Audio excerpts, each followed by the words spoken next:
가는 나니 Kinido na kamu Yesus Asan tumiganan nakni Tanzang bitu boy kange Yesus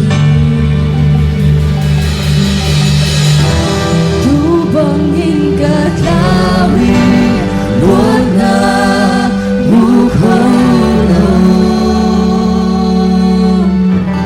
Galam na tuamoy Hogan mo Vanin na thong gating Gavarakim sa Vanin na thong gating Gavarakim sa Nagkisama kara Nasang panagsukamu Banwabang inasu Kalunglong nakbitli Iswang nagnangitya Napanagkatunan Yani ang ilomi Long aking kangin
Tuamoy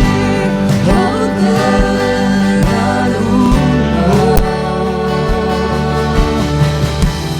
Vanin na thong gating Gavarakim sa Vanin na thong gating Gavarakim sa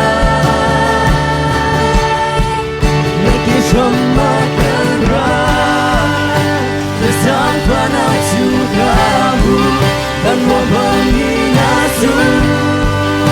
Kalungan nakipli Naswang nagnangin Napanagkatunan Yani ang ilomi Nung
给什么更热？那脏话那出口，换我帮你那诉。